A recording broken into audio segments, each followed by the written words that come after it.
हरिओम दोस्तों, स्वागत है आपका री स्टडी बाय लोधी सर के यूट्यूब चैनल में। मैं कृपाल लोधी।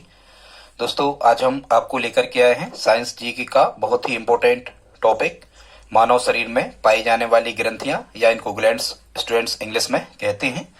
आप किसी भी प्रकार के कॉम्पिटिटिव एग्जाम की तैयारी कर रहे हैं, चाहे वो किसी भी राज्य की पुलिस भर्ती हो या एसएससी या रेलवे या बैंकिंग, आजकल साइंस एवरी एग्जाम में आना ही होती है। उसी के अकॉर्डिंग आज का हम आपको वीडियो लेकर के आए हैं। दोस्तों, यदि आप हमारे चैनल पर पहली बार आए हैं तो प्लीज हमारे चैनल को सब्सक्राइब कर लें, साथ में बेल आइकन पर क्लिक करें ताकि सबसे पहले नोटिफिकेशन आपको मिलता रहे। दोस्तों, यदि आप इस वीडियो में हमारे साथ अंत तक बने रहते हैं तो निश्चित रूप से आपसे ग्रंथियों से आने वाले सभी प्रश्न बड़ी आसानी से बन पा रहे होंगे। स्टूडेंट्स, यदि आप हमारे चैनल पर आ ही गए हैं तो प्लीज लाइक तो आप कर ही दें। तो स्टूडेंट्स, बगैर देर किए हुए आइए प्रारंभ करते हैं आज का टॉपिक, मानव शरीर में पाई जाने वाली ग्रंथियां। यहाँ स्टूडेंट्स आपको एक बात याद रखना है, क्योंकि ये जो टॉपिक है ये बहुत बड़ा है। हमने मुख्य फैक्ट यहाँ से लिए हैं जो एग्जाम रिलेटिव हैं, यहीं से एग्जाम में प्रश्न आएंगे, ये हमारी गारंटी है। दोस्तों, यहाँ से हमें कितनी चीजों को तैयार करना है? केवल 3 चीजों को तैयार करना है। एक तो ग्रंथियों के प्रकार हमें याद करना है, दूसरा हमें याद ये करना है कि कौन सी ग्रंथि कहाँ स्थित होती है, और तीसरा याद हमें ये करना है कि कौन सी ग्रंथि कौन से हार्मोन्स का उत्सर्जन करती है।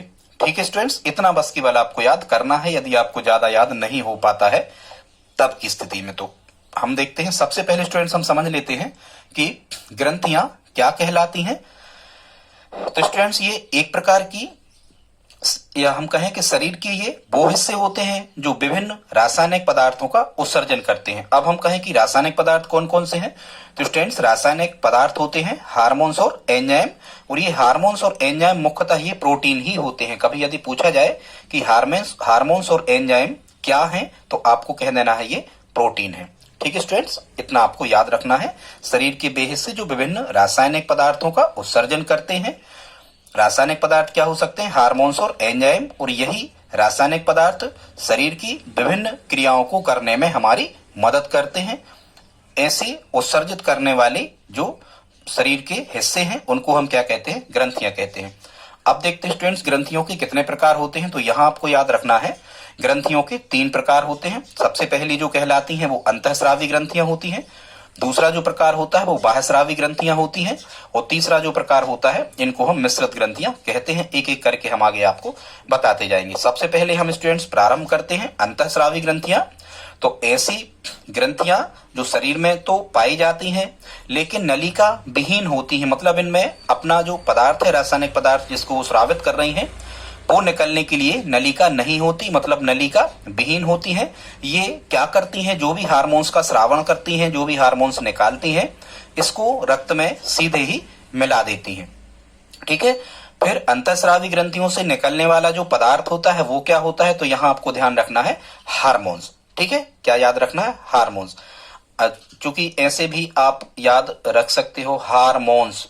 ठीक है, मतलब हार में जो कार्य होते हैं वो कैसे होते हैं? अंतःस्रावी, मतलब आंतरिक रूप से आप ही उनको कर सकते हो और कोई कर नहीं सकता। ऐसे आप याद रख सकते हो कि अंतःस्रावी ग्रंथियां, क्योंकि स्टूडेंट्स यहां से भी प्रश्न आता है कि अंतःस्रावी ग्रंथियां क्या निकालती हैं, क्या स्रावित करती हैं। स्रावित मतलब निकालना, तो आपको कहना हार्मोन्स, और बाह्यस्रावी ग्रंथियां एंजाइम का निष्कर्षण करती हैं।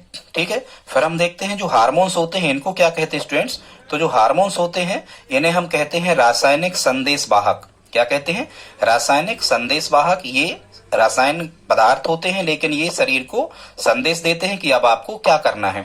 या फिर हार्मोन्स को ही क्या कहते हैं? रासायनिक दूत। तो 2 लाइन आप याद रखें, रासायनिक संदेश वाहक या रासायनिक दूत किसे कहा जाता है? हार्मोन्स को कहा जाता है। फिर ये जो हार्मोन्स हैं ये और कौन सा कार्य करते हैं? तो हार्मोन्स ही कोशिकाओं को सूचना देते हैं, शरीर की कोशिकाओं को ये सूचना देते हैं कि अब आपको कौन सा कार्य करना है। ठीक है, फिर हम कहें कि इन हार्मोन्स का जो परिवहन है ये किसके द्वारा किया जाता है, मतलब हार्मोन्स पूरे शरीर में कैसे गति करते हैं या कैसे संचरित होते हैं, तो आपको याद करना है रुधिर परिवहन तंत्र, मतलब इसको हम कहते हैं रक्त परिसंचरण तंत्र। द्वारा इनका परिवहन संपूर्ण शरीर में होता है। मतलब ये हार्मोन्स जो होते हैं ये रक्त में मिलकर के संपूर्ण शरीर में परिवहन करते हैं, गति करते हैं। ठीक है स्टूडेंट। फिर एक चीज और आपको याद रखना है कि अंतःस्रावी जो शरीर की जो अंतःस्रावी गतिविधियां होती हैं, इनसे संबंधित विज्ञान को क्या कहा जाता है? तो आपको याद रखना है अंतःस्रावी शरीर की अंतःस्रावी गतिविधियों से संबंधित विज्ञान को क्या कहते हैं? एंडोक्राइनोलॉजी। क्या कहते हैं स्टूडेंट्स? एंडोक्राइनोलॉजी कहते हैं। फिर यदि कभी आपसे प्रश्न आता है कि अंतःस्रावी विज्ञान का जनक किसे कहा जाता है स्टूडेंट्स, तो ध्यान रखें अंतःस्रावी विज्ञान का जनक कहा जाता है थॉमस एडिसन को। किसे कहा जाता है? थॉमस एडिसन को अंतःस्रावी विज्ञान का जनक कहा जाता है। फिर यदि कभी आपसे पूछा जाता है कि शरीर में अंतःस्रावी ग्रंथियों की संख्या कितनी है, तो यहाँ स्टूडेंट्स आपको ध्यान रखना है शरीर में अंतःस्रावी ग्रंथियों की संख्या कितनी है? 9 है। इसमें से आपको याद रखना है सबसे बड़ी जो ग्रंथि होती है अंतःस्रावी ग्रंथि, तो शरीर की सबसे बड़ी अंतःस्रावी ग्रंथि होती है थायराइड। क्या होती है स्टूडेंट? थायराइड। ऐसे याद रखना आप, राइड मतलब आप समझ लेना ऐसे राड, लोहे की कोई राड है, राइड से याद रख लो लोहे की कोई राड है। और राड आपने देखी है कितनी लंबी होती है? बहुत बड़ी होती है लोहे की राड, आपने देखा हो तो, लेंटर वाली जो आती है। तो ऐसे करके स्टूडेंट्स आप याद रख सकते हो कि शरीर की सबसे बड़ी अंतःस्रावी ग्रंथि है, क्योंकि ये लोहे की राड मकान के अंदर ही लगती है। तो ऐसे याद रखना सबसे बड़ी अंतःस्रावी जो ग्रंथि है वो क्या है? थायराइड। ठीक है। और सबसे छोटी अंतःस्रावी जो ग्रंथि है ये होती है पिनियल। ये चावल के दाने के बराबर होती है लगभग। तो कैसे आप याद रख सकते हो? इसको याद रखना, राड बड़ी होगी और पिन मतलब अल्पिन कैसी होगी? छोटी होगी। तो पिनियल मानव शरीर की सबसे छोटी अंतःस्रावी ग्रंथि है। यदि स्टूडेंट्स केवल इतना आ जाए कि मानव शरीर की सबसे बड़ी ग्रंथि क्या है, तो फिर आपको यकृत कहना है। मानव शरीर की सबसे बड़ी ग्रंथि क्या होती है? यकृत। लेकिन अंतःस्रावी सबसे बड़ी थायराइड और सबसे छोटी अंतःस्रावी पिनियल। अब स्टूडेंट्स एक ट्रिक के माध्यम से हम आपको बताते हैं कि अंतःस्रावी ग्रंथियों को आप कैसे याद रख सकते हो, क्योंकि यहाँ से प्रश्न कैसा बन सकता है स्टूडेंट्स? यहाँ से प्रश्न बन सकता है कि निम्न में कौन सी अंतःस्रावी ग्रंथि है या नहीं है। तो एक ट्रिक यदि आप याद करते हो तो शरीर की सभी अंतःस्रावी ग्रंथियां आपको याद हो जाने वाली हैं। देखते हैं ट्रिक क्या है। यहाँ स्टूडेंट ट्रिक है, जहां अपी पे ये था। अब अपी पे क्या था? ये था मतलब कुछ भी। तो जहां अपी पे ये था, तो यहाँ स्टूडेंट्स इस जा से बनेगा क्या? जननांग ग्रंथि। और ये जो जननांग ग्रंथि होती है ये दो होती हैं, अभी हम आगे आपको बताएंगे, वृषण और अंडाशय। ठीक है। इनको दो भागों में बांटा जाता है। तो जा से बनेगा जननांग ग्रंथि, हा से क्या बनेगा? यहाँ हा से बनेगा स्टूडेंट्स हाइपोथैलेमस ग्रंथि। फिर यहाँ आ से बनेगा अग्नाशय या पेनक्रियास ग्रंथि। ठीक है। आ से बनेगा अग्नाशय ग्रंथि। फिर यहाँ लिखा है पी, तो पी से दो बनेगा, एक तो पिट्यूटरी मतलब पीयूष ग्रंथि, और एक बनेगा पी से पिनियल ग्रंथि। ठीक है। फिर यहाँ लिखा है पे, तो पे से बनेगा पैराथायराइड ग्रंथि। फिर ए से बनेगा क्या? एड्रिनल ग्रंथि। और था से दो ग्रंथियां बनेंगी स्टूडेंट्स, क्या क्या? थाइमस और थायराइड। कौन कौन सी बन जाएंगी? था से थाइमस और थायराइड। तो आई होप आप समझ गए होंगे इनकी संख्या कितनी है? 9 है। अब हम देख लेते हैं स्टूडेंट्स हार्मोन्स के बारे में भी कुछ एग्जाम में आपसे पूछा गया है, तो इसको हार्मोन्स क्या कहलाते हैं? तो यहाँ आपको याद रखना है ये एक रासायनिक पदार्थ होते हैं जिनको हम रासायनिक संदेशवाहक या रासायनिक दूत कहते हैं हार्मोन्स को। ये प्रोटीन, कोलेस्ट्रॉल और एमिनो अम्ल से बने होते हैं। कभी पूछा जाए कि हार्मोन्स किससे मिलके बने होते हैं, हालांकि सबसे ज्यादा भाग इनमें प्रोटीन का होता है, लेकिन हार्मोन्स किससे मिलके बनते हैं? तो आपको स्टूडेंट क्या कहना है? हार्मोन्स प्रोटीन, एमिनो अम्ल और कोलेस्ट्रॉल से मिलकर बने होते हैं। कोलेस्ट्रॉल मीन्स क्या होता है? वसा। ठीक है, इस टाइप से। फिर इनकी खोज किसने की? हार्मोन्स की खोज की थी बेलिस और अर्नेस्ट एच स्टर्लिंग द्वारा। हार्मोन्स की खोज की गई बेलिस और अर्नेस्ट एच स्टर्लिंग द्वारा। ये क्या करते हैं? अंतःस्रावी ग्रंथियों से अल्प मात्रा में स्रावित होने वाले कार्बनिक पदार्थ हैं। हाँ, ये रासायनिक संदेशवाहक होते हैं, ये उनका काम है। ठीक है, कोशिकाओं तक संदेशों को पहुंचाना, लेकिन ये अंतःस्रावी ग्रंथियों से अल्प मात्रा में स्रावित होने वाले क्या हैं? कभी प्रश्न आ जाए कि हार्मोन्स क्या हैं, तो आपको कहना रासायनिक पदार्थ तो हैं, साथ में कार्बनिक पदार्थ भी हैं। ठीक है, ये जैव उत्प्रेरक के रूप में कार्य करते हैं, अतः शरीर की क्रियाओं को प्रेरित करते हैं, उनकी गति को घटाने या बढ़ाने का कार्य करते हैं। इन्हें सूचना के प्रथम वाहक अणु भी कहा जाता है। हार्मोन्स को क्या कहा जाता है? सूचना के प्रथम वाहक अणु भी हार्मोन्स को स्टूडेंट्स हम कहते हैं। अब हम देख लेते हैं, एक ये समझना है अब हमें कि कौन सी ग्रंथियां शरीर में कहां पर स्थित होती हैं, तो सबसे पहले हम इसी को याद करते हैं स्टूडेंट्स।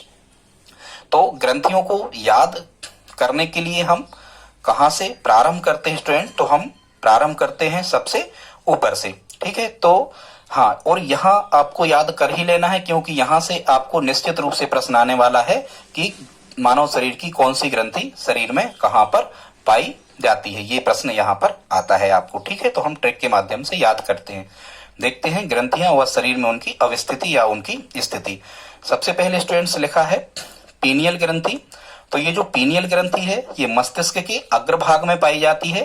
पीनियल ग्रंथि मस्तिष्क के अग्रभाग में, चूंकि आपको पता है मस्तिष्क के 3 हिस्से होते हैं, तो पीनियल ग्रंथि कहाँ पाई जाती है, मस्तिष्क के अग्रभाग में। यहीं से स्टूडेंट्स हम प्रारंभ करते हैं ऊपर से। तो ये है पीनियल ग्रंथि, यहाँ पर आप डायग्राम में देख पा रहे होंगे, ये यहाँ पर पीनियल ग्लैंड है जो कहाँ पाई जाती है, मस्तिष्क में। कैसे आप मेमोराइज करोगे, यदि व्यक्ति शराब वगैरह पी लेते हैं तो उनका जो मस्तिष्क होता है ये कार्य करना बंद कर देता है, ठीक है। और शराब का जो असर होता है शराब पीने का, ये कहाँ होता है, मस्तिष्क में ही होता है। तो ऐसे आप याद रख सकते हो कि पीनियल ग्रंथि मस्तिष्क में आगे के भाग में पाई जाती है, ठीक है स्टूडेंट्स। इसके बाद हम सेकंड ग्रंथि देखते हैं। तो जो सेकंड ग्रंथि है ये कौन सी है, तो वो है स्टूडेंट्स कौन सी, हाइपोथैलेमस। कौन सी है, हाइपोथैलेमस। ये यहाँ आप देख पा रहे हो, ये कंडीशन है हाइपोथैलेमस ग्रंथि की। तो ये मस्तिष्क का ही एक हिस्सा होता है। तो हाइपोथैलेमस ग्रंथि भी कहाँ पाई जाती है, ये भी मस्तिष्क के अग्रभाग में ही पाई जाती है। अब आप इसको कैसे याद रखोगे स्टूडेंट्स, तो यदि यहाँ तो देखो, यहाँ तो लिखा ही है हाइपोथैलेमस, इस लेमस से ही आप याद रख लो स्टूडेंट्स, इसको बिल्कुल याद नहीं करो। या फिर आप कोई थैला वगैरह रखे हो, उसमें कुछ रुपया पैसा इंपॉर्टेंट सामान रखा है, तो आपके मस्तिष्क में हर समय रहता है कि हमारे थैले में क्या है, आपके दिमाग में ये बात हमेशा रहती है, आप कितना भी लंबा सफर कर लें ऐसे याद रख सकते हो। या फिर आप याद रख सकते हो यहाँ थैलेमस, तो मस से यहाँ बन जाएगा मस्तिष्क, मतलब हाइपोथैलेमस में खुद मस्तिष्क शब्द छिपा है, तो इसी को पकड़ लो। हाइपोथैलेमस ग्रंथि कहाँ पाई जाती है, मस्तिष्क के अग्रभाग में। सभी मस्तिष्क के अग्रभाग में पाई जाती हैं, जो भी मस्तिष्क में पाई जाती हैं ग्रंथियां वो, ठीक है स्टूडेंट्स। इसके बाद में हम देख लेते हैं थर्ड जो ग्रंथि है, इसको हम क्या कहते हैं, पीयूष ग्रंथि है। क्या है, पीयूष ग्रंथि। इसको इंग्लिश में स्टूडेंट्स क्या कहा जाता है, पिट्यूटरी ग्लैंड कहा जाता है। क्या कहा जाता है, पिट्यूटरी ग्लैंड, पीयूष ग्रंथि को इंग्लिश में कहा जाता है। और इसकी अवस्थिति क्या होती है, ये भी मस्तिष्क में नीचे के भाग में पाई जाती है। पीयूष ग्रंथि कहाँ, कपाल की स्फेनाइड हड्डी में। मस्तिष्क ग्रंथि कहाँ पाई जाती है स्टूडेंट्स, कपाल की स्फेनाइड हड्डी में पीयूष ग्रंथि पाई जाती है।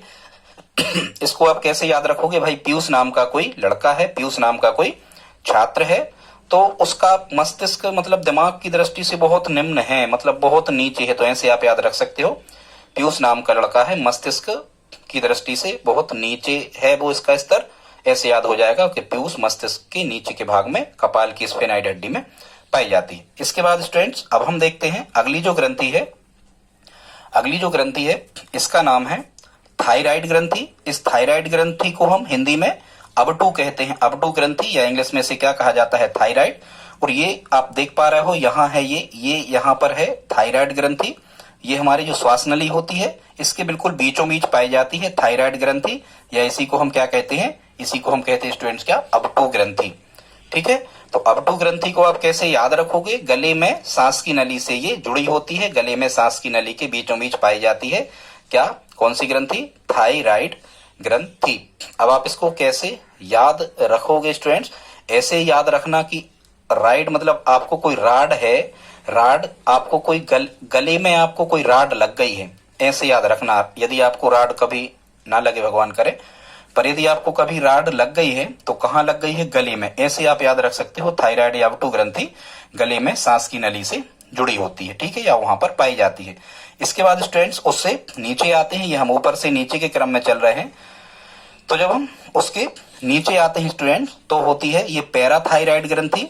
पैराथायराइड ग्रंथि, इसको परा अबटू ग्रंथि भी कहते हैं। पैराथायराइड को क्या कहते हैं हम, परा अबटू ग्रंथि कहते हैं। और ये थायराइड ग्रंथि के नीचे ये भी गले में पाई जाती है। स्टूडेंट जहां भी राड लिखा हो तो आपको गले में ही राड लगना है, ऐसे आप याद रखना, ठीक है। तो ये यहाँ कंडीशन आप डायग्राम में देख पा रहे होंगे, ये थायराइड ग्रंथि के नीचे पाई जाती है पैराथायराइड, जिसको परा अबटू ग्रंथि कहते हैं, ठीक है स्टूडेंट्स। अगला देखते हैं फिर 6 नंबर पे। तो अगली जो ग्रंथि है इसका नाम है थाइमस ग्रंथि। क्या नाम स्टूडेंट्स, थाइमस ग्रंथि, और जो थाइमस ग्रंथि है ये गर्दन व छाती के बीच में पाई जाती है। ये कंडीशन यहाँ आप देख सकते हो, ये थाइमस ग्रंथि है, यहाँ पर ये लिखा, ये क्या है, थाइमस ग्रंथि है। तो थाइमस ग्रंथि कहाँ पाई जाती है, थाइमस ग्रंथि पाई जाती है स्टूडेंट्स कहाँ, गर्दन व छाती के बीच में। अब इसको आप कैसे याद रख सकते हो, इसको आप स्टूडेंट्स ऐसा कह सकते हो, थाइमस मतलब कह सकते हो आप भाई मिस, भाई मैं तुम्हें बहुत मिस करता हूं। तो जब भी आपको कोई भाई मिलेगा, तो जब आप भाई को मिस करोगे, तो जब भी आपको मिलेगा तो आप उसे गले लग जाओगे और उसके सीने से लग जाओगे, लिपट जाओगे सीने से और उसके गले लगोगे जब आपको भाई मस या थाइमस आपको मिलेगा। ठीक है, ऐसे आप याद रख सकते हो। ठीक है स्टूडेंट्स, इसके बाद देखते हैं 7 नंबर पे लिखा है यहाँ पर पेनक्रियास ग्रंथि। पेनक्रियास ग्रंथि को हिंदी में क्या कहते हैं, अग्नाशय। वैसा ही अपन कहते हैं पेट में लगी है आग, तो पेट में लगी आग को अपन क्या कहते हैं, जठराग्नि। पेट में लगी आग को जठराग्नि कहते हैं स्टूडेंट्स। तो आग शब्द या अग्नाशय शब्द लिखे तो यहाँ आप याद रख सकते हो पेट, और ऐसे याद रख सकते हो कि पेट आपका जो है, पेट में कभी कभी पेन होता है, पेट में कभी कभी पेन होता है, तो ऐसा लगता है पेट में जैसे आग लगी हो, तो पेन क्रियास। तो ऐसे याद रखना पेन क्रियास, पेट में पेन, पेन माने दर्द होता है इंग्लिश में, तो पेन क्रियास पेट में दर्द है, पेट में पेन है, तो ऐसे याद रखना कि पेन क्रियास या अग्नाशय ग्रंथि पेट के नीचे पाई जाती है। ठीक है स्टूडेंट्स, यहाँ आप देख सकते हो, ये यहाँ पर जो कंडीशन बनी हुई है, ये यहाँ पर पेनक्रियाज या फिर अग्नाशय ग्रंथि की स्थिति है, तो ऐसे आप याद रख सकते हो। इसके बाद स्टूडेंट्स देखते हैं फिर अगला जो क्रमांक होता है, ये है पेनक्रियाज के बाद में अधिवृक्क ग्रंथि, और अधिवृक्क ग्रंथि को एड्रिनल कहते हैं, क्योंकि वृक्क जो है स्टूडेंट्स ये गुर्दे या किडनी को हम कहते हैं, गुर्दे या किडनी को हम क्या कहते हैं, वृक्क कहते हैं। तो ठीक है, तो हम ऐसे याद रख सकते हैं कि नल, नल मतलब हमारा जो यूरिनरी सिस्टम होता है, यूरिन जो हम निकालते हैं एक प्रकार का वो नल ही होता है, ऐसे याद रख सकते हो। तो वहां से छन करके मूत्र हमारा छन करके हमारे जो नल में आता है वो कहाँ से आता है, वृक्क से आता है, किडनी से। ऐसे आप याद रख सकते हो कि अधिवृक्क ग्रंथि को इंग्लिश में एड्रिनल ग्रंथि कहते हैं, और हमारे नल या मूत्राशय का सीधा सीधा संबंध वृक्क से होता है, या फिर वृक्क को हम क्या कहते हैं, गुर्दे कहते हैं। तो ये दोनों गुर्दों की कहाँ पाई जाती है, ऊपर पाई जाती है स्टूडेंट्स, आप यहाँ पर देख सकते हैं। ठीक है, अधिवृक्क ग्रंथि या फिर हम इसको क्या कहते हैं, एड्रिनल ग्रंथि। तो यहाँ ये हमारी दोनों किडनी है, तो दोनों किडनी की कहाँ पाई जाती है, ये ऊपर पाई जाती है, दाएं तरफ पाई जाती है। कौन सी ग्रंथि, एड्रिनल ग्लैंड्स, या इसको हम क्या कहते हैं, अधिवृक्क ग्रंथि। ठीक है स्टूडेंट्स, इसके बाद में लास्ट 9वीं जो ग्रंथि बचती है हमारी, इसको हम जनन ग्रंथि कहते हैं स्टूडेंट्स। जनन ग्रंथि कहलाती है ये, सेक्सुअल ग्लैंड्स हैं ये, और सेक्सुअल ग्लैंड्स या जनन ग्रंथि कितनी होती है स्टूडेंट्स, ये 2 होती हैं। ठीक है, एक तो ये जननांगों में पाई जाती हैं, तो एक तो होती है वृषण, ये वृषण पाई जाती है, वृषण स्टूडेंट्स जो ग्रंथि है ये पाई जाती है वृषण कहाँ, पुरुषों में। ठीक है, एकमात्र ग्रंथि स्टूडेंट्स ऐसी होती है जो पुरुषों में अलग पाई जाती है और महिलाओं में अलग पाई जाती है। तो पुरुषों में क्या पाई जाती है स्टूडेंट्स, तो ध्यान रखना, पुरुषों में पाई जाती है वृषण, ठीक है, जिसको हम इंग्लिश में टेस्टिकल या टेस्टिस कहते हैं, और महिलाओं में क्या पाई जाती है, अंडाशय, ओवरी। ठीक है, महिलाओं में, यहां से ध्यान रखना, यदि कभी प्रश्न आ जाए कि पुरुषों में एकमात्र अलग ग्रंथि क्या होती है तो वृषण, और महिलाओं में एकमात्र ग्रंथि क्या होती है, अंडाशय। ठीक है, अब इसकी कंडीशन हम देख लेते स्टूडेंट्स। तो ये देखो, यहाँ जननांगों में पाई, जननांगों के नीचे या जननांगों का ही एक हिस्सा होता है वृषण ग्रंथि। ठीक है, ये कहाँ पाई जाती है, पुरुषों में, और जो अंडाशय होता है, अंडाशय ग्रंथि, ये कहाँ पाई जाती है, महिलाओं में। ठीक है, आई होप आप इतना समझ गए होंगे। अब स्टूडेंट्स हम एक एक ग्रंथियों को, इनको क्रम से देख लेते हैं कि कौन सी ग्रंथि कौन सा हार्मोन स्रावित करती है और इसका मुख्यतः कार्य क्या होता है। आई होप आप इतना समझ गए होंगे स्टूडेंट्स कि ये जो ग्रंथियां हैं ये कहाँ पाई जाती हैं, ये बहुत इंपॉर्टेंट है, यहां से प्रश्न बनता है। अब देखते हैं स्टूडेंट्स एक एक ग्रंथियों को हम। तो फर्स्ट जो पहली जो ग्रंथि है हमारी, ये हमने लिया है इसको पीनियल ग्रंथि को। जैसा कि आपको पता है पीनियल ग्रंथि मस्तिष्क में अग्रभाग में पाई जाती है। ठीक है, तो ये पीनियल ग्रंथि जो है ये मेलेटोनिन हार्मोन्स को स्रावित करती है। मतलब यहां से प्रश्न बनते हैं, ध्यान से सुनना। पीनियल ग्रंथि कौन से हार्मोन्स को स्रावित करती है, मेलेटोनिन को। तो ऐसे याद रखना कि मिले मतलब जब भी आपको अपने दोस्त वगैरह मिले, जब भी आपको अपने दोस्त वगैरह मिलते हैं, सबको तो नहीं कह रहे, कुछ कुछ लोग ऐसे होते हैं जिनको अपने दोस्त यदि मिलते हैं तो उनको तो हमेशा पीनी ही है, वो पीने के लिए शराब वगैरह वो पीने, या बीड़ी सिगरेट मिले, मित्र मिले तो वो पीने लग जाते हैं। ऐसे करके याद रखना, टोनिन कंपनी की शराब, ऐसे याद रखना, पीनियल ग्रंथि से मेलेटोनिन हार्मोन स्रावित होता है। और ये जो मेलेटोनिन हार्मोन स्रावित होता है, जैसे ही आपको मित्र मिलेंगी तो आप प्रसन्न हो जाओगे और आप हंसने लगोगे। तो मेलेटोनिन हार्मोन्स जो होता है ये मानव शरीर में हंसने से बनता है। इस पीनियल ग्रंथि को जैविक घड़ी या फिर इसे तीसरी आंख भी कहा जाता है। क्या कहा जाता है? तीसरी आंख। तो वैसे ही जो हमारे मित्र होते हैं वो पूरे जीवन भर साथ देते हैं, तो जैविक घड़ी, और वो हमारी तीसरी आंख भी होते हैं। ठीक है, मित्र हमारे। तो पीनियल ग्रंथि को जैविक घड़ी या तीसरी आंख कहा जाता है। क्यों कहा जाता है? क्योंकि ये हमारे दैनिक जीवन की क्रियाओं को नियंत्रित करती है। ठीक है, रोज की क्रियाओं को नियंत्रित करती है। हमें कब सोना है, कब जागना है, कब हमें खाना है, कब हमें पानी पीना है, इस टाइप से। एक और चीज याद रखना, देखो पीनी मतलब शराब से हम जोड़ रहे, शराब पीनी है ऐसे करके, हालांकि नहीं पीनी है, तो पीनी से हम जोड़ रहे। तो शराब जो होती है वो कई कई रंग की होती है। तो ऐसे आप याद रख सकते हो कि जो पीनियल ग्रंथि है ये शरीर का रंग निर्माण करती है, शरीर का रंग बनाती है। जिन व्यक्तियों के शरीर से ये पीनियल ग्रंथि मेलेटोनिन हार्मोन्स को स्रावित नहीं करती है, तो ये मेलेटोनिन हार्मोन्स की कमी होने के कारण ऐसे व्यक्तियों का रंग ठीक ठाक नहीं बन पाता, उन्हें सूर्यमुखी व्यक्ति कहा जाता है। ठीक है, और इस ग्रंथि का कार्य क्या है? तो ये हमें दैनिक जीवन की क्रियाओं को नियंत्रित करती है, जागने में, सोने में, या मौसम परिवर्तन का ज्ञान या समय परिवर्तन का ज्ञान, ये सब करना किसका कार्य होता है? पीनियल का। आई होप आप समझ गए होंगे। अगली ग्रंथि देखते स्टूडेंट्स, सेकंड है हाइपोथैलेमस। और ये जो हाइपोथैलेमस ग्रंथि है, वैसे हमने आपको बताया था कि मस यहाँ लिखा है, तो ये मस्तिष्क में आगे के भाग में पाई जाती है। एक चीज और ध्यान रखना, एक हाइपोथैलेमस ग्रंथि का एक निकनेम या हाइपोथैलेमस ग्रंथि का एक उपनाम भी है। और उपनाम क्या है? इसे सुपर मास्टर ग्लैंड या सुपर मास्टर ग्रंथि कहते हैं। क्यों कहते हैं? जैसे कि आपको पता है कि पीयूष ग्रंथि को मास्टर ग्रंथि कहते हैं, क्योंकि यह अन्य सभी ग्रंथियों पर नियंत्रण रखती है। ठीक है, किसे? पीयूष ग्रंथि को मास्टर ग्रंथि कहते हैं। मास्टर ग्लैंड किसे कहते हैं? पीयूष ग्रंथि को। लेकिन ध्यान रखना, जो हाइपोथैलेमस ग्रंथि है ये तो हाई टाइप की है। यहां से याद रखना, ये कैसी है? ये तो भाई हाई टाइप की है। तो जो हाइपोथैलेमस है, हाई माने उच्च प्रकार की है, तो ये क्या करेगी? इसको हम सुपर मास्टर ग्रंथि कहते हैं। अब इसको सुपर मास्टर ग्रंथि हम क्यों कहते हैं? क्योंकि ये पीयूष ग्रंथि तक पर नियंत्रण रखती है। ध्यान से सुनना, हाइपोथैलेमस ग्रंथि को सुपर मास्टर ग्रंथि या प्रधान ग्रंथि क्यों कहते हैं? क्योंकि ये पीयूष ग्रंथि को नियंत्रित करती है, पीयूष ग्रंथि से स्रावित होने वाले हार्मोन्स को ये बढ़ाती है। इसीलिए हाइपोथैलेमस ग्रंथि को सुपर मास्टर ग्रंथि या प्रधान ग्रंथि कहते हैं। ठीक है, ध्यान से सुनना इसे। हाइपोथैलेमस के निकनेम ही आपसे एग्जाम में पूछे जाते हैं। कौन कौन से नाम हो सकते हैं? सुपर मास्टर ग्रंथि, या इसी को हम प्रधान ग्रंथि कहते हैं शरीर की। इसे शरीर का तापमापी कहा जाता है, क्योंकि ध्यान से सुनना कि जो हाइपोथैलेमस ग्रंथि होती है ये शरीर के तापमान को नियंत्रित करती है। प्रश्न आया है ये कभी कि शरीर का तापमान कौन सी ग्रंथि नियंत्रित करती है? तो ध्यान रखना, हाइपोथैलेमस ग्रंथि। ठीक है, क्योंकि कभी कभी हमारा टेम्परेचर हाई हो जाता है, यहां से याद रखना, टेम्परेचर माने ताप, ताप हाई हो जाता है, तो यहाँ से शरीर का तापमापी हाइपोथैलेमस ग्रंथि को कहते हैं। इसे शरीर का मास्टर भी कहा जाता है, क्योंकि मास्टर के ऊपर मास्टर ग्रंथि यदि पीयूष को कहते हैं तो ये पीयूष पर ही नियंत्रण रखती है। इसलिए शरीर का हेड मास्टर किसे कहा जाता है? हाइपोथैलेमस ग्रंथि। इसका एक नाम और है अंतःस्रावी नियमन का सर्वोच्च कमांडर, मतलब अंतःस्रावी ग्रंथियों का सर्वोच्च कमांडर, मतलब सबसे ऊंचा पद इसे ही दिया गया है। ये सभी ग्रंथियों पर नियंत्रण रखती है। इसे इंग्लिश में एक नाम और दिया गया है स्टूडेंट्स, और वो नाम क्या है? मास्टर ऑफ मास्टर, मतलब मास्टर ग्रंथि का भी मास्टर, तो वही तो हुआ head master. Master of master भी हाइपोथैलेमस को कहते हैं। इसका कार्य क्या है? ये शरीर के तापमान का नियंत्रण करती है। ये पसीने का केंद्र भी इसे कहा जाता है।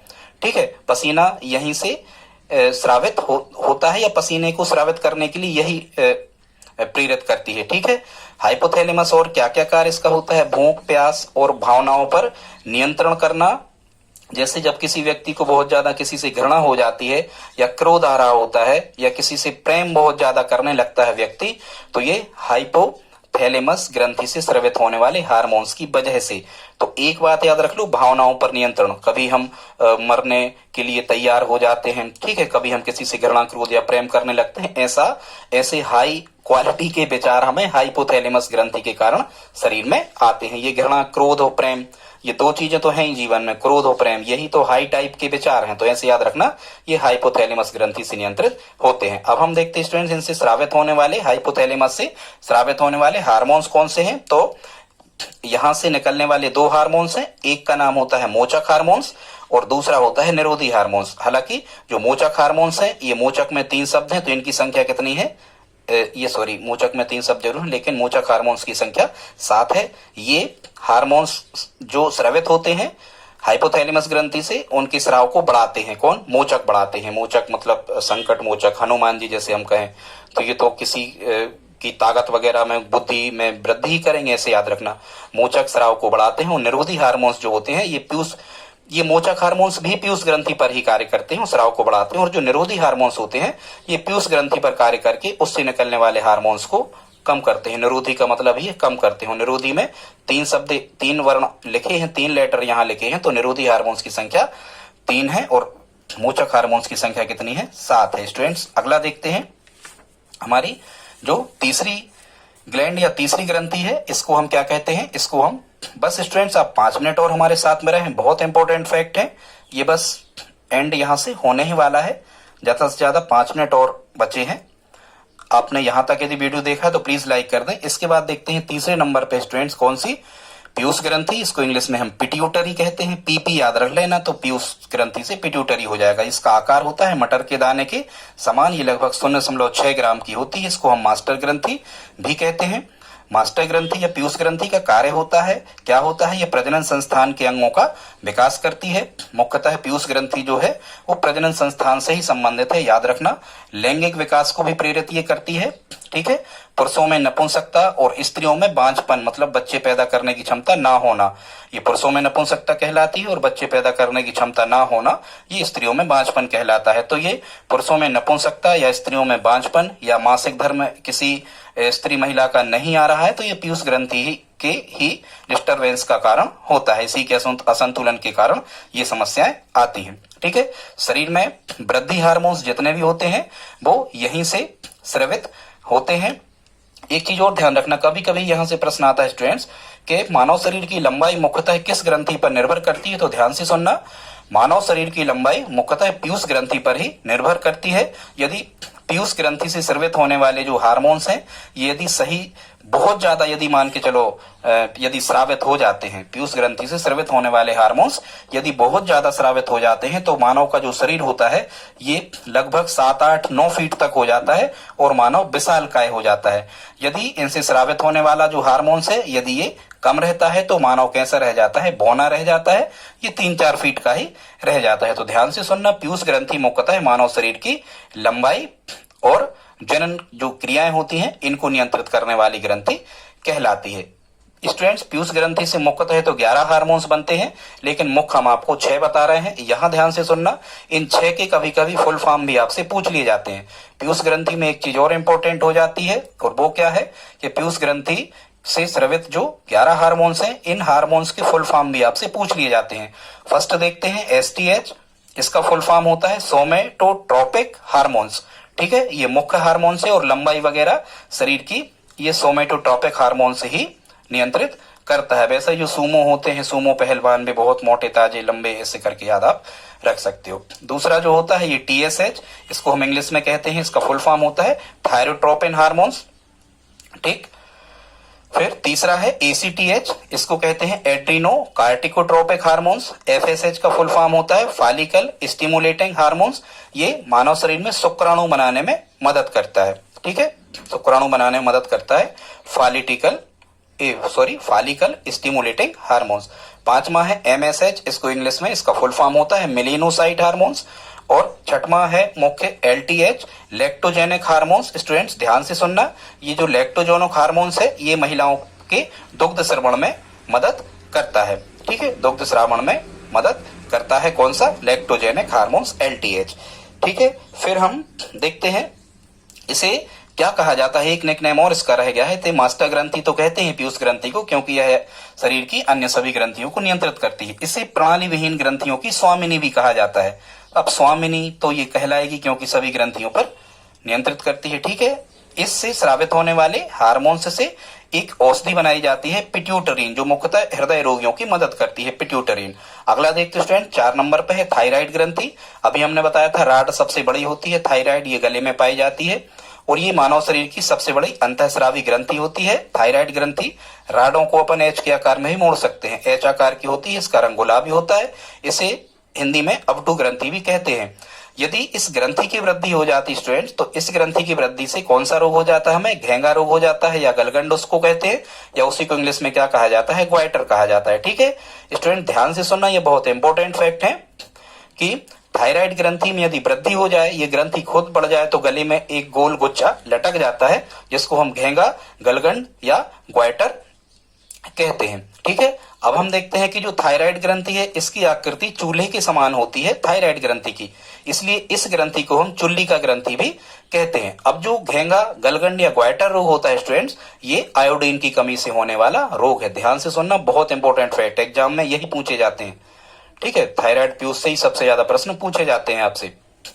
तो यह जो घेंगा रोग है, या जो इसी को गलगंड या ग्वाइटर कहते हैं स्टूडेंट्स, ये गलगंड यहाँ लिखा ही है तो आप समझ जाओगे, गला यहाँ भी गा लिखा, यहाँ भी गा लिखा, केवल घेंगा याद रखना है, गले में होगा थायराइड ग्रंथि की में वृद्धि के कारण। तो ये जो घेंगा, गलगंड या ग्वाइटर रोग होता है, ये शरीर में आयोडीन की कमी से होने वाला रोग है। और ये आयोडीन का श्रावण कौन सी ग्रंथि करती है, थायराइड ग्रंथि।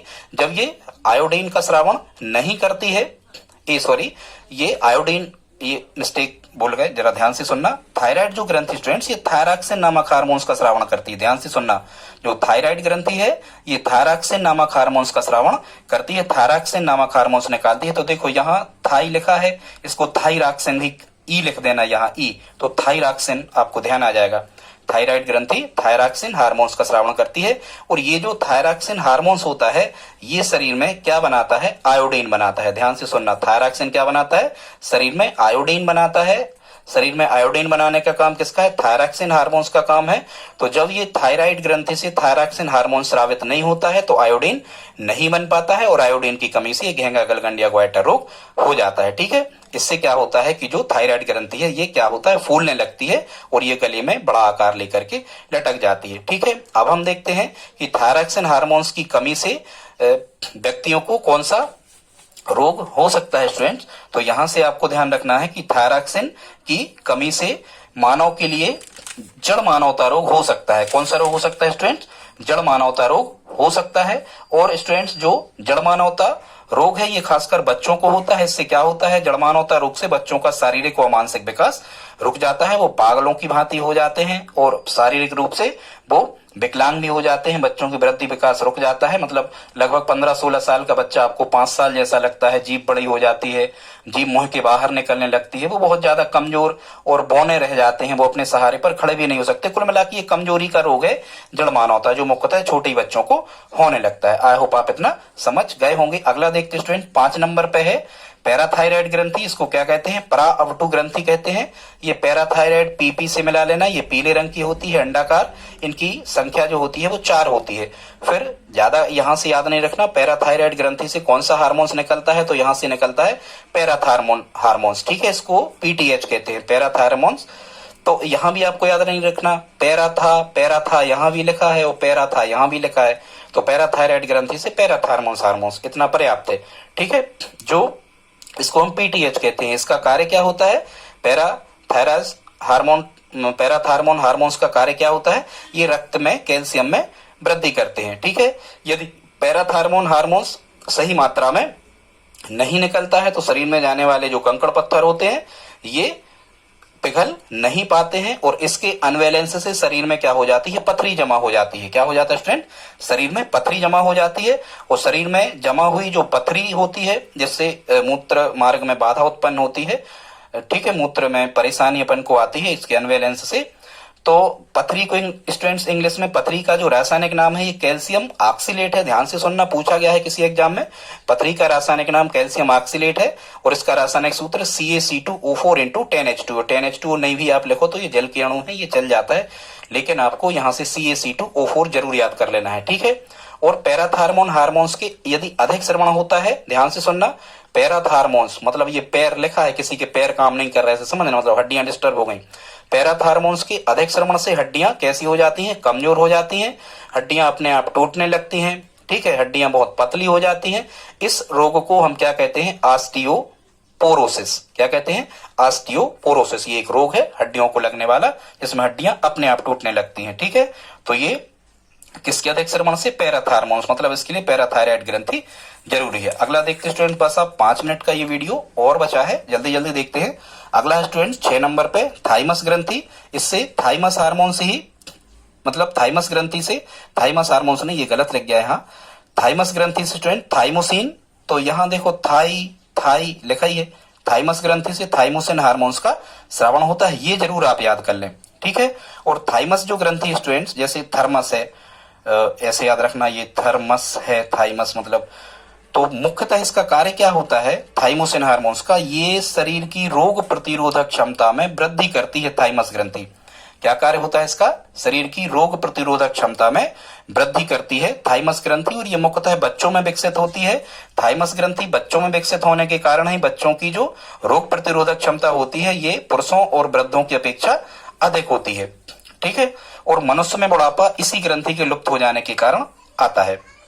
तो ऐसे याद रखना, यदि आप थर्मस लेकर के अपने ऑफिस या फैक्ट्री या अपने दुकान पर जाते हो, थर्मस लेके जाते हो, तो याद रखना आपकी रोग प्रतिरोधक क्षमता अच्छी बनी रहेगी। यदि आप घर का पानी पियोगे थर्मस में ले जाकर, या घर की चाय पियोगे थर्मस में ले जाकर, तो आपकी रोग प्रतिरोधक क्षमता, मतलब शरीर की ऑटोमेटिक कैपेसिटी होती है रोगों से लड़ने की, उसको हम रोग प्रतिरोधक क्षमता कहते हैं। तो ध्यान से सुनना, थाइमस ग्रंथि थाइमोसिन हार्मोन्स को स्रावित करती है, और थाइमोसिन हार्मोन्स का कार्य है शरीर की रोग प्रतिरोधक क्षमता में वृद्धि करना।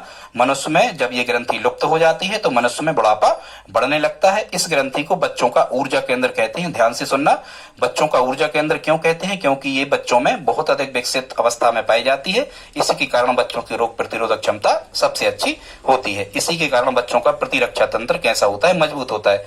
अगली देखते हैं स्टूडेंट, 7 नंबर पे लिखा है पेनक्रियास ग्रंथि।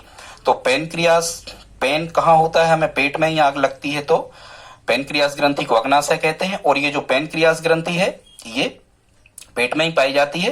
पेनक्रियास या अग्नाशय ग्रंथि से स्रावित होने वाला हार्मोन्स क्या है? तो इंसुलिन। एक चीज आप समझ लेना, आपको पेन यदि लेना है तो इंसुलिन, इंसु कंपनी का लेना पेन, ऐसे याद कर लेना, पेनक्रियास, इंसुलिन कंपनी का लेना है पेन। तो इंसुलिन हार्मोन स्रावित करती है पेनक्रियास ग्रंथि। इंसुलिन हार्मोन्स का कार्य क्या होता है? शरीर में बनने वाली जो शर्करा होती है, जो शक्कर होती है, इसका पाचन करता है कौन? इंसुलिन, ठीक है। जिनके शरीर में इंसुलिन हार्मोन्स स्रावित नहीं होता है, उनके शरीर में शर्करा का पाचन नहीं हो पाता है, और इंसुलिन की कमी से जब शर्करा का पाचन नहीं होता है तो इस रोग को मधुमेह शर्करा या ब्लड शुगर इसको हम कहते हैं। ये स्टूडेंट्स एक ही रोग है, मधुमेह रोग, शर्करा रोग या शुगर रोग, ठीक है। ये शरीर में इंसुलिन हार्मोन्स की कमी से ही होता है, क्योंकि इंसुलिन हार्मोन स्रावित नहीं होता है तो शर्करा शरीर की पच नहीं पाती। इसलिए ऐसे व्यक्तियों को इंजेक्शन द्वारा इंसुलिन हार्मोन्स के इंजेक्शन दिए जाते हैं, ऐसे व्यक्तियों को, ठीक है। यदि आपसे कभी पूछा जाए कि अंतर्राष्ट्रीय मधुमेह दिवस कब मनाया जाता है, तो ध्यान से सुनना, अंतर्राष्ट्रीय मधुमेह दिवस और बाल दिवस एक ही तारीख को मनाया जाता है, 14 नवंबर। 14 नवंबर को अंतर्राष्ट्रीय शर्करा या शुगर दिवस मनाया जाता है, या अंतर्राष्ट्रीय मधुमेह दिवस 14 नवंबर को मनाया जाता है, ठीक है। क्योंकि इसी तारीख को बेटिंग नामक वैज्ञानिक ने इंसुलिन नामक हार्मोन्स की खोज की थी, ठीक है। और ये जो इंसुलिन नामक हार्मोन से जो अल्फा बीटा गामा 3 कोशिकाएं शरीर में पाई जाती हैं, तो इंसुलिन नामक हार्मोन्स बीटा कोशिकाओं से स्रावित होता है, ये भी कभी पूछा गया है, ठीक है। हालांकि ये पेनक्रियास बहिस्रावी भी है, ये अग्नाशयी रस भी छोड़ती है बाहर। इसका कार्य क्या होता है? तो कार्य भी हमने बता दिया, शरीर में ब्लड शुगर, शर्करा के स्तर को नियंत्रित करना है। आप समझ गए होंगे स्टूडेंट्स। आगे देखते हैं, 8 नंबर पे यहाँ है कौन सी ग्रंथि? अधिवृक्क ग्रंथि। इसको हम एड्रीनल ग्रंथि भी कहते हैं। इसके 2 भाग होते हैं। कभी प्रश्न पूछा गया है कि कौन सी ग्रंथि के 2 भाग होते हैं, तो अधिवृक्क ग्रंथि के 2 भाग होते हैं, कार्टेक्स और मेड्यूला। कार्टेक्स बाहरी भाग कहलाता है और मेड्यूला इसका अंदर का भाग कहलाता है। वैसे ही कार्टेक्स हम बाहरी लगाते फोटोकॉपी में, कार्टेक्स बाहरी भाग और मेड्यूला आंतरिक भाग, ठीक है। ये जो मेड्यूला आंतरिक भाग है ये सेक्स हार्मोन्स को स्रावित करता है। अधिवृक्क ग्रंथि या एड्रिनल ग्रंथि को आपातकालीन ग्रंथि भी कहते हैं। देखो एड्रिनल, यहाँ क्या लिखा है, ब्रक, क्या लिखा है, ब्रक, ब्रक मतलब गुर्दे। तो गुर्दे जो है ये मूत्र विसर्जन का कार्य करते हैं, मूत्र को छानने का कार्य करते हैं, कौन, ब्रक। और जब कभी हमें बहुत जल्दी मूत्राशय में जाना होता है तो वो हमारी आपातकालीन स्थिति होती है। ऐसे याद रखना, अधिवृक्क ग्रंथि को आपातकालीन ग्रंथि कहते हैं। आपातकालीन ग्रंथि क्यों कहते हैं, क्योंकि इसका कार्य क्या है, ये शरीर के ब्लड प्रेशर को नियंत्रित करती है, हृदय गति को नियंत्रित करती है, सांस दर को नियंत्रित करती है। यदि अधिवृक्क ग्रंथि से स्रावित होने वाला जो हार्मोन्स होते हैं, कोर्टिसोल हार्मोन्स होता है, हालांकि बहुत सारे होते हैं पर मुख्य हमें कोर्टिसोल ही याद रखना है।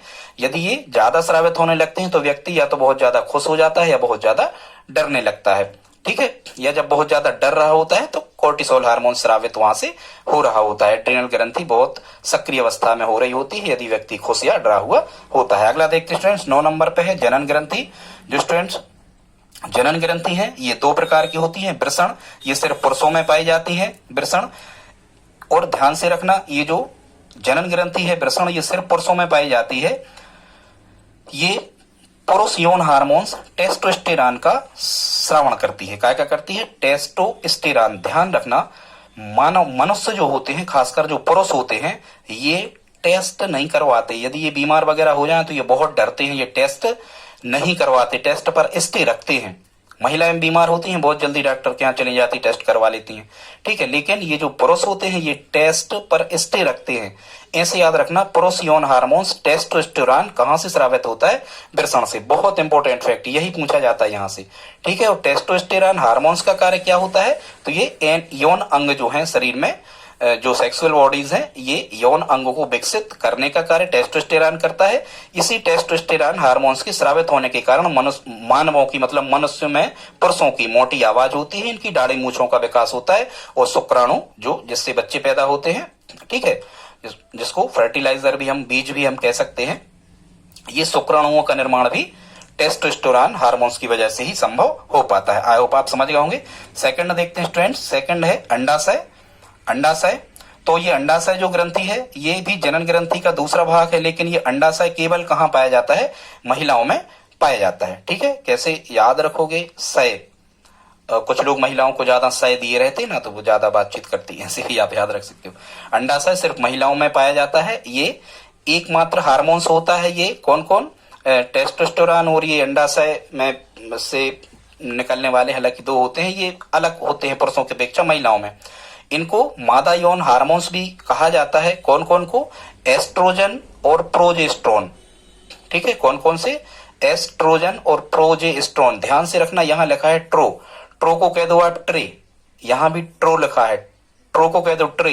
तो जब आप किसी के घर में आते या जाते हो तो आपका स्वागत सत्कार, जब आप वहां पुरुष वर्ग नहीं रहता तो आपका स्वागत सत्कार महिलाएं ही ट्रे लेकर के पानी चाय लाती हैं। तो यहां से याद रखना कि यदि ट्रे शब्द लिखा हुआ है तो निश्चित रूप से ये अंडाशय से स्रावित होने वाला हार्मोन है। यही प्रश्न स्टूडेंट्स आपसे पूछा जाता है कि अंडाशय से स्रावित होने वाले हार्मोन्स, तो आपको एस्ट्रोजन और प्रोजेस्टेरोन कहना है। इसी एस्ट्रोजन और प्रोजेस्टेरोन जो अंडाशय से स्रावित होने वाले हार्मोन्स हैं, इसी के कारण महिलाओं की आवाज पतली होती है, उनकी कोमल त्वचा होती है, उनकी स्तन ग्रंथियों का विकास होता है, माहवारी चक्र भी इसी के कारण उनको होता है, और ये गर्भाशय में परिवर्तन को भी नियंत्रित करने का कार्य करते हैं एस्ट्रोजन और प्रोजेस्टेरोन।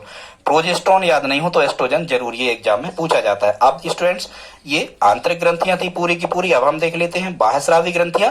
जो बाह्यस्रावी ग्रंथियां होती हैं ये नलिका युक्त ग्रंथियां होती हैं और ये एंजाइम का स्रावण करती हैं। जैसे हमारी नाक निकलती है तो नाक क्या है, एंजाइम। हमारे अश्रु निकलते हैं, अश्रु जो निकलते हैं तो अश्रु क्या है, एंजाइम है। तो ये जो बाह्यस्रावी ग्रंथियां हैं ये एंजाइम का श्रावण करती है, नलिका युक्त होती है, इनमें नलिका पाई जाती है। मुख्यतः कौन कौन सी ग्रंथियां, बाह्यस्रावी ग्रंथियां, इनको देख लेते हैं। तो जो लार ग्रंथियां होती हैं शरीर में, ये लार ग्रंथियां भी बाह्यस्रावी ग्रंथियां कहलाती हैं क्योंकि लार निकल के बाहर तक आती है। श्वेत ग्रंथि, श्वेत ग्रंथि को हम क्या कहते हैं स्टूडेंट्स इंग्लिश में, ये पसीना निकालने वाली ग्रंथि होती है श्वेत ग्रंथि। ये शरीर में जल और लवण मतलब नमक का संतुलन बनाती है श्वेत ग्रंथि, ठीक है। और खासकर जो स्वेद या पसीना होता है ये मुख्यतः, खासकर नहीं मुख्यतः जल, लवण और यूरिया से मिलके बनता है। इसका 99% भाग जो पसीना या स्वेद का होता है ये जल से बना होता है, ठीक है। 20 से 40 लाख कोशिकाएं तक इसमें पाई जाती है। और सबसे ज्यादा जो पसीना आता है स्टूडेंट्स मानव शरीर में, ये तलवों और हथेलियों में आता है, क्योंकि तलवों और हथेलियों में श्वेत ग्रंथियां सर्वाधिक मात्रा में पाई जाती हैं। ठीक है, दुग्ध ग्रंथि, दूध श्रावण करने वाली ग्रंथि, अश्रु ग्रंथि, और सबसे बड़ी बाह्यस्रावी ग्रंथि स्टूडेंट्स, सबसे बड़ी बाह्यस्रावी ग्रंथि क्या होती है? यकृत होती है। ठीक है, फिर देखते हैं तीसरा मिश्रित ग्रंथि। तो ऐसी ग्रंथियां जो एंजाइम और हार्मोन्स दोनों का श्रावण करती हैं उन्हें मिश्रित ग्रंथि कहते हैं। मुख्यतः 3 मिश्रित ग्रंथियां हैं, अग्नाशय, वृषण और अंडाशय। आई होप दोस्तों आज का वीडियो आपको समझ में आया होगा। यदि वीडियो पसंद आया हो तो प्लीज हमारे चैनल को सब्सक्राइब कर लें, और यदि आप हमारी हेल्प करना चाहते हैं तो प्लीज इस वीडियो को अपने दोस्तों के साथ स्टडी ग्रुप में शेयर जरूर करें। मिलते हैं अगले वीडियो में, तब तक के लिए जय हिंद, जय भारत।